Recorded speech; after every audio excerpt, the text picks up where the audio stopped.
Après avoir démoli l'intégralité de mon appartement dans l'épisode précédent, il est enfin temps de transformer complètement cet endroit et d'en faire un vrai palace 5 étoiles. Parce que là, bon, ça donne pas encore envie d'y poser ses valises. Déjà parce qu'il n'y a aucun mur, que l'isolation est inexistante, à la limite il protège du vent et de la pluie, oui. En fait, c'est juste une grosse tente Quechua. Et même si j'adore le camping, je vais devoir réfléchir à comment je veux rénover cet endroit, la disposition des pièces, et puis surtout je vais devoir faire tous les travaux nécessaires pour le rendre habitable. C'est pas gagné. La dernière fois, on s'était laissé sur la fin de la démolition du plafond. Je me retrouve donc avec cette grande pièce vide qu'il faut complètement repenser. Alors voilà le plan. Mes seules contraintes sont la disposition des fenêtres, de la porte et les évacuations d'eau. Et après plusieurs jours de réflexion, j'ai enfin une disposition qui me plaît et qui optimise au maximum l'espace. Déjà, j'ai la salle de bain qui sera dans ce coin pour coller au mieux avec les évacuations d'eau. Ensuite, je vais fermer là pour faire une petite chambre / bureau. Le reste de la pièce, ce sera un salon avec cuisine ouverte qui va profiter de toute la hauteur de la mezzanine. Et à l'étage, je vais faire une chambre pour garder un peu l'ambiance loft et j'y mettrai un immense dressing sur mesure. Bon, tout ça c'est bien beau, mais pour l'instant, mon appartement ressemble toujours à rien. Laissez-moi donc vous compter les 12 travaux de Guillaume pour faire de cet appartement tout pourri un lieu habitable et tout confort. Pour commencer, mon sol est pas tout à fait plat. Suite à la démolition, il y a du relief montagneux par endroits, des crevasses à d'autres, il faut donc corriger tout ça. Et avec mon super burin, je tape sur tout ce qui dépasse. Et après un coup de nettoyage, c'est l'heure d'apprendre à faire du béton pour la première fois. Et je trouve que c'est un peu comme faire un gâteau. Je mélange les ingrédients avec un dosage précis, d'abord les solides, puis les liquides. Je mélange, et normalement ça donne une belle pâte à tartiner. Mais pour l'application, ça se corse un peu. J'ai beau avoir suivi plein de tutos, j'ai plus l'impression de faire des gros pâtés de sable à la plage, là où chez les pros ça fait un super rendu bien lisse tout nickel. Heureusement, c'est que la première étape, et même si c'est pas parfait, dans tous les cas, je vais recouvrir tout mon sol avec un truc magique, un enduit de ragréage. Et derrière ce terme barbare se cache une sorte de pâte à crêpes magique qui va venir lisser et mettre à niveau le sol de toute une pièce. Je mets d'abord un primaire d'accroche pour que ça colle autant que ton ex relou, et ensuite je prépare le mélange dans une grosse bassine. L'enduit est aussi liquide et fluide qu'une pâte à crêpes, et une fois versé sur le sol, j'ai à peine besoin de l'étaler, c'est vraiment très pratique. Bon, par contre, un gros sac ça couvre qu'une toute petite surface, et pour rattraper 2 pauvres centimètres, je vais avoir besoin de plusieurs seaux. Et au pire, même s'il reste quelques millimètres de différence de niveau à la fin, ce sera toujours mieux qu'au départ. Par contre, quand ça sèche, c'est lisse et presque doux, donc archi satisfaisant. On dirait un peu que je nappe mon sol de chocolat. Progressivement, ma pièce se transforme en gigantesque flaque et on voit même le fond qui commence à sécher tellement c'est rapide. Mais par contre, interdiction de marcher ou poser des trucs dessus tant que c'est pas sec, j'ai donc dû bricoler une installation électrique aérienne plutôt bancale, mais bon, tant que ça fonctionne. Et ça y est, après séchage, j'ai tout mon étage de niveau, c'est impeccable. Ça, c'était pour la première étape, passons à la suite. Il faut que je vous parle de ces fenêtres de l'an 40. Simple vitrage, peinture écaillée, ça ne va pas du tout. Je dois donc installer de nouvelles fenêtres. Et coup de peau, il en existe de séries pile à la bonne taille. De sacrées économies de temps et d'argent plutôt que de les faire sur mesure, je suis trop refait et mon portefeuille aussi. Allez, ouste les fenêtres bien nulles, vous n'allez pas du tout me manquer. Le cadre me résiste un peu, mais je suis plus un novice de la démolition et rapidement il ne reste plus rien au mur.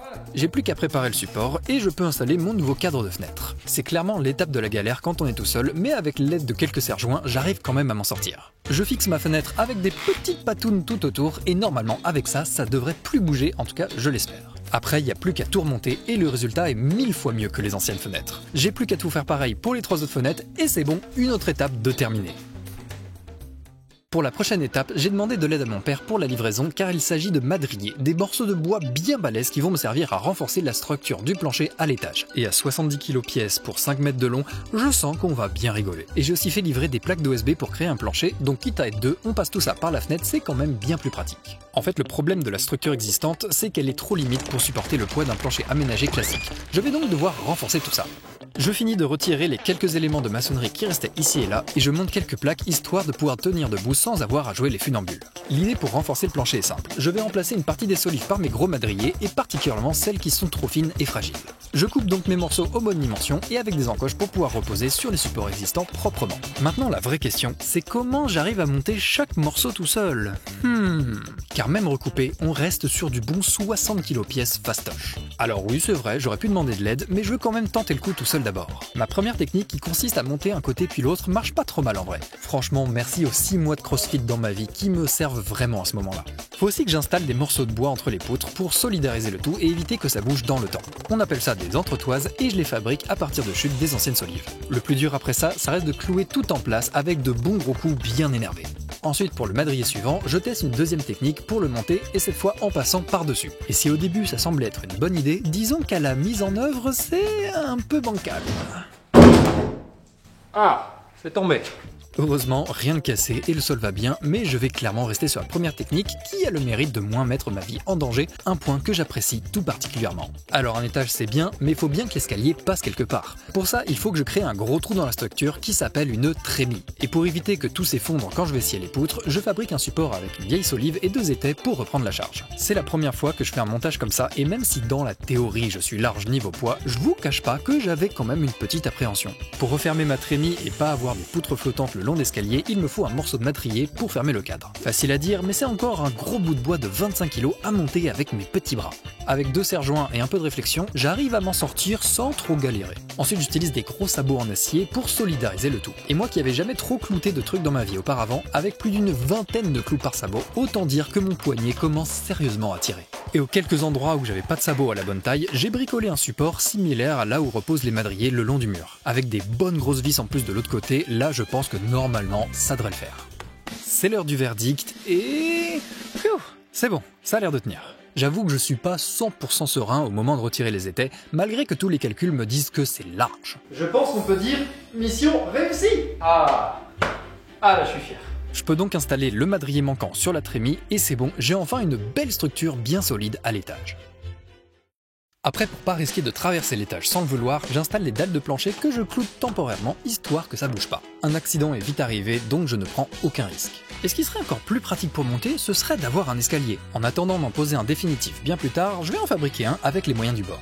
J'ai plein de chutes de bois de différentes tailles et épaisseurs, de quoi bricoler un truc solide et sympathique. Après, c'est la première fois que je fabrique un escalier, et en fait je pensais pas, mais il y a plein de trucs compliqués à prendre en compte. J'avoue que je me suis pas mal aidé de ChatGPT pour calculer les dimensions, les charges théoriques, les angles, tout ça, c'est quand même bien pratique comme outil quand on n'y connaît rien. J'ai donc 2 grosses solives, une de chaque côté, qui vont servir de limon, et les marches viendront se visser au milieu. Et parce que juste les visser à travers le bois ça serait un peu léger, j'ai fabriqué des grosses cales qui serviront de support. Avec ça, normalement, aucun risque qu'une marche ne s'effondre. L'avantage de la récup, c'est que c'est ultra économique. Là au moins, je n'ai que le coût des vis, et en plus, je pourrais même les récupérer à la fin. Team Radin, toujours présent. En tout cas, je trouve qu'il a de la gueule, mon escalier. En plus, comme je suis trop malin, j'ai même prévu de pouvoir le déplacer à d'autres endroits selon mes besoins pour pas gêner pendant les travaux. Mais ce que j'avais moins anticipé, c'est qu'il pèse au moins 70 kilos. Décidément, ce chantier teste un peu beaucoup les limites de ma force, je trouve. Bon, je commence à accumuler pas mal d'outils et de bricoles avec toutes ces bêtises. Jusque-là, je planquais tout dans le placard, mais comme ce dernier est moche et que je veux rajouter de l'isolant entre le voisin et moi pour notre confort acoustique respectif, il doit disparaître. Comme d'habitude, j'ai été doux, très délicat et surtout très patient.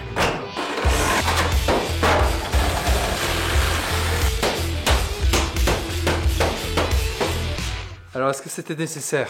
Peut-être pas. Mais est-ce que ça fait du bien de taper sur des trucs? Oh oui, beaucoup. Surtout quand ça te résiste depuis 10 minutes. Bah, la méthode bourrin finalement, toujours la meilleure. Et voilà, plus de placard. Mais maintenant que je n'ai plus de placard à outils, ce serait bien d'avoir un meuble pour ranger tout ça. Et ça tombe bien, car j'ai encore une tonne de chutes de bois en tout genre, donc large de quoi fabriquer un meuble pour tous mes besoins. Et tant qu'à faire, je l'ai même monté sur des roulettes pour pouvoir le bouger chaque fois qu'il me gênera. Du coup, c'est bon, mon appart est désormais rangé et prêt à recevoir la visite du couvreur. Ah, d'ailleurs, les voilà. J'ai à peine le temps de monter voir le début que je vois déjà le ciel à travers les tuiles. Ça fait tout drôle de voir le ciel à travers son toit, je dois dire. J'admire donc depuis en bas les professionnels opérer rapidement et avec zéro sécurité, je me rends compte. Bah dis donc. J'aurais aussi demandé de filmer un peu les étapes de la pose des Velux, mais bon, comme c'est pas leur taf, je suis déjà très content d'avoir au moins ces 3 vidéos à vous montrer, c'est tout ce que j'ai pu avoir en mon absence. Et franchement, rajouter ces Velux, c'était la meilleure idée. Avec une exposition sud, c'est parfait pour un max de lumière à l'étage, je suis trop fan. Ils ont aussi supprimé les chapeaux de cheminée en extérieur et m'ont laissé la partie intérieure pour que ça me coûte moins cher. Donc mes très chers conduits de cheminée, votre heure a sonné.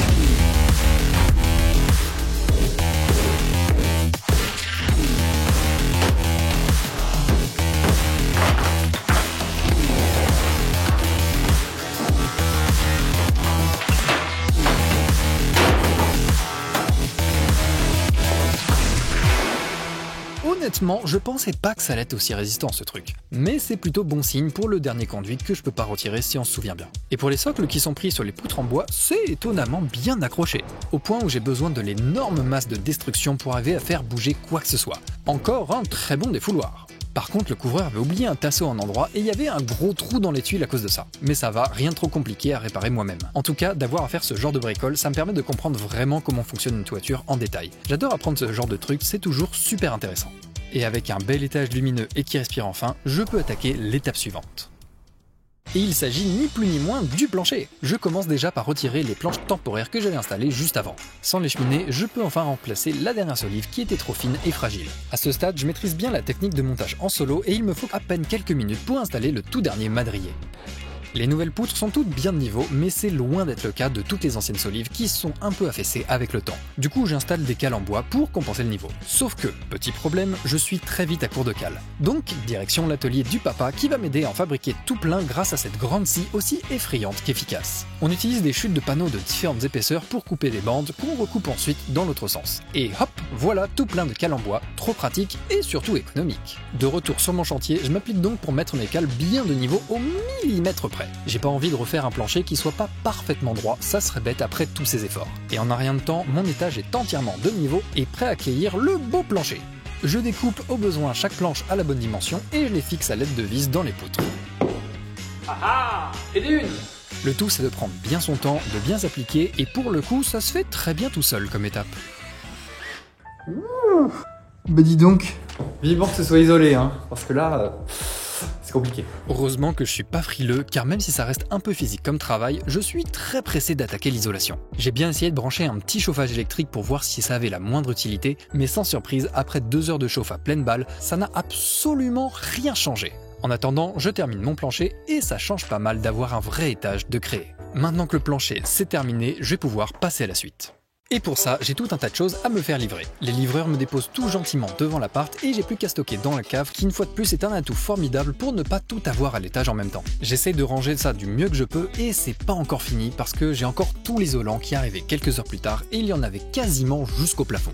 Avant de pouvoir poser l'isolant partout, la première étape c'est déjà de mettre en place toute la structure métallique. Forcément, ma laine ne va pas flotter et je dois donc installer tout un tas de suspentes et de rails au plafond, un travail méthodique et fastidieux qui, s'il est mal fait, garantit un plafond pas droit. Et ça, je n'en veux pas. Et alors que je m'apprêtais à faire pareil en bas, je me suis rendu compte que j'avais oublié un bout de mur qui lui aussi doit disparaître. Décidément, je trouve toujours des trucs à casser. Je crois que c'est mon inconscient qui oublie volontairement des trucs pour que j'ai la joie de le refaire plus tard. Cette fois-ci, je m'applique plus que pendant la démolition parce que je veux pas risquer de détruire le compteur électrique juste à côté que je compte bien garder à cet endroit. Et après avoir fait une belle incision, je n'ai plus qu'à taper le bout qui reste avec douceur et délicatesse.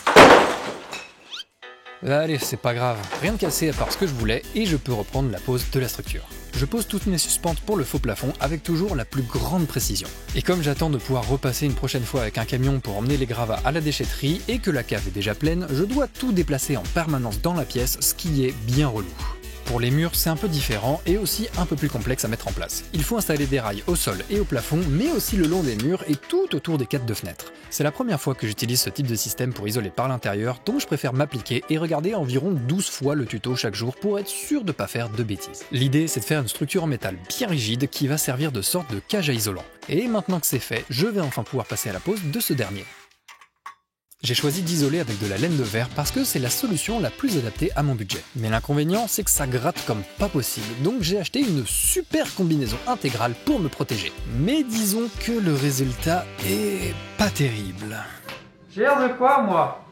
Ce truc est trop petit, ça va pas du tout. C'est du XL. XL mes fesses, ouais, je peux même pas lever la jambe. Je peux même pas lever la tête en fait. Ah! Devant cet échec, tant pis, je mets des manches longues et je croise les doigts pour pas être trop embêté. Je commence par la toiture avec une première couche de laine entre les chevrons. Et après ça, je mets une deuxième couche, bien plus épaisse cette fois-ci, qui va reposer sur les rails de tout à l'heure. Là, être tout seul, c'est un peu la galère parce que c'est gros et pas pratique à manipuler. Et après plusieurs essais, j'ai pas trouvé de meilleur moyen que d'en faire des bandelettes que je serre bien entre elles pour éviter toutes les fuites d'air. Au final, ça fait une bonne grosse épaisseur de laine entre l'intérieur et la toiture. J'ai essayé de suivre toutes les recommandations pour une isolation aux petits oignons sans trop perdre de hauteur non plus. Et Et vu les températures, je pense que ce sera pas du luxe. Et pour des raisons plus phoniques que thermiques, je bouge aussi toutes les interstices du plafond en bas avec ma laine. Ensuite pour les murs, pareil, j'ai suivi les recommandations que j'ai pu trouver et ça s'embroche directement sur les attaches. Mais j'avais pas vu que je m'étais trompé d'épaisseur de laine, j'avais pris un peu trop fin, donc j'ai juste rajouté une deuxième couche derrière en sandwich plutôt que de tout remplacer. Et pour ceux qui trouvent qu'isoler par l'intérieur ça fait perdre des mètres carrés, oui, c'est vrai, mais je préfère largement ça plutôt que de finir en esquimau en hiver ou en tartine grillée en été. Et j'ai beau bien m'entendre avec mes voisins, je préfère ne pas les entendre tout court quand ils sont chez eux et je suis sûr que c'est pareil de leur côté. Pas bientôt fini, oui. Du coup, je vais rajouter une couche d'isolant sur tous les murs mitoyens. Quitte à doubler des murs pour passer des câbles et des tuyaux, autant que ça serve aussi à ça. Et voilà un appartement chaudement revêtu de sa petite laine, une bonne chose de faite. Plutôt que de faire des tranchées dans tous les murs et le sol pour passer mes câbles, je préfère faire un doublage en cloison sèche. C'est le terme technique pour dire que je mets une cloison par-dessus le mur existant et dans l'espace entre les deux seront cachés tous les câbles électriques, tuyaux d'eau, évacuation et les isolants. Comme ça j'aurai de jolis murs tout lisses partout dans l'appart. J'en profite aussi pour fermer l'étage entre la partie du grenier qui appartient aux voisins et la mienne. Par contre pour la partie du plafond au-dessus de l'ouverture de la mezzanine, je suis bien embêté car je n'ai pas encore appris à voler. Du coup au début je me débrouille avec une échelle et des planches, mais rapidement j'ai besoin d'un truc plus fiable. J'ai donc récupéré ce magnifique échafaudage. Il est plutôt léger et il va me permettre d'accéder à tous les recoins de cet appartement. Et ça, c'est super pratique. D'ailleurs, c'est pas le seul gros outil que j'ai rapporté sur ce chantier. Pour accrocher le placo au plafond, encore plus quand on est tout seul, c'est indispensable d'avoir un lève-plaque comme celui-là. Et une fois la plaque contre le plafond, il n'y a plus qu'à visser et le tour est joué. Et voilà, première plaque, terminée. C'est vraiment pas l'étape la plus dure. Comme toujours, faut juste prendre son temps à s'appliquer et ça avance presque tout seul. Et vous remarquerez que j'ai pas encore parlé d'électricité. C'est simplement parce que c'est pas moi qui m'en occupe. Pour des questions de savoir-faire et d'assurance, j'ai tout délégué à un artisan et c'est donc pour ça que vous voyez des câbles apparaître ici et là comme par magie au fur et à mesure de la vidéo. De mon côté, j'ai juste à m'assurer que les câbles ressortent aux bons endroits du placo pour installer les différents équipements plus tard. Une fois que mon plafond est fixé, je peux attaquer les cloisons intérieures. L'important ici, c'est que ce soit solidement fixé au sol comme au plafond, histoire que ça ne bouge pas d'un poil avec le temps. Je fais passer les câbles dans les rails et ce mur-là servira de séparation entre la petite pièce du bas et la salle de bain. Pour cette étape, je suis plutôt à l'aise parce que j'en avais déjà fait plein sur mon premier chantier. Je retrouve ma zone de confort et ça me permet d'aller plus vite, ce qui est plutôt agréable pour une fois. C'est super solide. Une fois que j'ai la structure en place, il est temps de visser les premières plaques verticales. Je ne suis pas radin en vis, pour le prix que ça coûte, autant en mettre la blinde pour que ça tienne bien comme il faut. En attendant de pouvoir fermer cette première cloison où il y aura encore des tuyaux ou des trucs à faire passer, je dois installer le frein vapeur sur les murs qui donnent sur l'extérieur. Avec les différences de température, il y a des histoires de condensation et cette membrane doit empêcher que l'eau s'accumule dans l'isolant et qu'il pourrisse. Et comme j'aime avoir des murs pas pourris, je ne saute pas cette étape, bien que je galère quand même à faire un travail propre vu que c'est aussi la première fois que j'en pose. Mais dès que la membrane est en place, je peux enfin refermer le mur avec du placo et ça fait du bien d'avoir un semblant de mur propre quelque part. Bon, après j'ai parlé un peu vite parce que l'installation sous pente et entre les poutres, c'était vraiment pas de la tarte. Avec la pente et les poutres apparentes, c'est vraiment pas simple d'installer les plaques tout seul. J'ai bien essayé d'utiliser le lève-plaque quand je le pouvais, mais c'est pas pratique dans cette situation, donc j'ai dû me débrouiller sans. Et maintenant que j'ai un semblant de plafond, je peux également fermer le mur de séparation avec le grenier du voisin. En accéléré, ça a l'air simple, mais je vous assure que ça prend beaucoup de temps pour faire chaque découpe avec les angles de la toiture, tout en respectant le bon écart entre chaque montant vertical, le tout avec une charpente qui m'enquiquine à plusieurs endroits. Pendant que je m'occupe du placo un peu partout dans l'appart, le plombier a pu passer et il y a plein de tuyaux qui sont apparus dans les murs. Il y a même une salle de bain qui est apparue pendant la nuit. Ça alors, c'est fou ça, avec une porte et tout.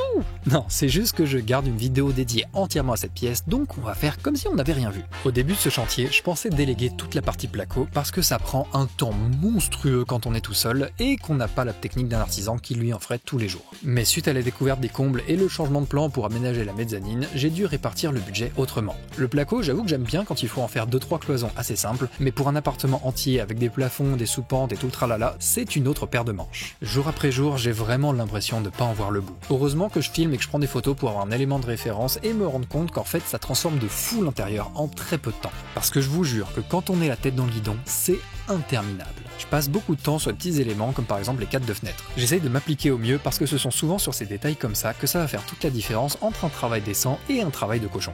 Bon allez, j'accélère un peu parce qu'il n'y a pas 1000 choses à dire, le placo c'est long et répétitif, mais qu'est-ce que ça transforme un intérieur? Ça avance bien cette histoire. Mais avant de finir, je vais devoir m'occuper d'un autre truc, la porte d'entrée. Son problème, elle est vieille, trop légère, trop étroite, pas isolante, bref, je préfère la remplacer pour une belle porte toute neuve et aux standards modernes. Donc la première étape, c'est d'agrandir le trou dans le mur. J'ai emprunté une super meuleuse XXL de maçon pour trancher mon mur de briques. Comme d'hab, ça fait encore un max de poussière, mais au moins c'est super efficace. Comme ça, après, le cadre de porte qui était clouté dans la maçonnerie vient un peu plus facilement, même si c'est encore solidement accroché. Et par chance, le linteau en haut était plus large que le trou qu'on a fait, sans quoi, évidemment, on n'aurait pas pu agrandir le mur comme ça. Maintenant qu'il y a un joli trou, on n'a plus qu'à insérer le nouveau bâti et le fixer au mur comme pour les fenêtres. J'ai demandé de l'aide à mon papa pour cette étape, parce qu'après tout, c'est son métier et je voulais pas rater un truc aussi important, sans quoi, il n'y a plus de porte pour éviter aux inconnus de rentrer. Faut donc être bien sûr de finir le jour même.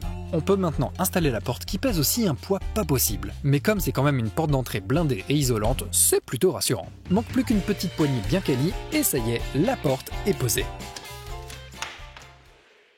On arrive presque à la fin et maintenant que j'ai une porte neuve, je peux enfin poser les derniers morceaux de placo un peu partout. Je suis surtout content de pouvoir cacher cette affreuse colonne de briques moches. Un peu de map pour coller le placo et c'est caché, on n'en parle plus. Et pareil pour la partie à l'étage, allez, oust, je ne veux plus te voir. Pour terminer le placo, il reste à faire les bandes. Ça veut dire appliquer un enduit sur toutes les jonctions en plusieurs couches avec séchage à chaque fois. C'est aussi très long et laborieux, mais indispensable si on va avoir de jolis murs bien lisses à la fin. Il faudra évidemment poncer tout ça plus tard quand on s'intéressera au revêtement. Et me voilà avec un appartement totalement recouvert de placo. Désormais, quasiment plus rien de ce qui est visible n'est d'origine, pour ma plus grande satisfaction. Et c'est ainsi que s'achèvent les 12 travaux de Guillaume pour transformer ce lieu en un véritable cocon moderne et douillet. Fini les murs moches et pas isolés, fini les vieilles tuiles apparentes et les courants d'air. J'ai à présent un appartement qui certes manque cruellement de déco, mais qui n'est plus une vieille passoire thermique invivable. Encore une fois, la quantité de travail que représente un chantier pareil quand on est tout seul est conséquente. On dirait pas, mais presque 6 mois se sont écoulés depuis le début de cette vidéo. Je suis tellement content de voir cet endroit se métamorphoser et recevoir tout le confort d'un appartement neuf. C'est une quantité de travail folle, mais ça me rend encore plus fier d'en constater l'avancement. Pour être honnête, je pense que j'aurais probablement pas acheté si à l'époque j'avais su la montagne de boulot que ça allait vraiment représenter, mais je ne regrette pas une seconde de m'être lancé dans cette aventure. Mais ce n'est pas le moment de me reposer, car il y a encore pas mal de boulot, surtout que je compte bientôt déménager sur le chantier à temps plein, et il serait cool d'avoir au moins une salle de bain.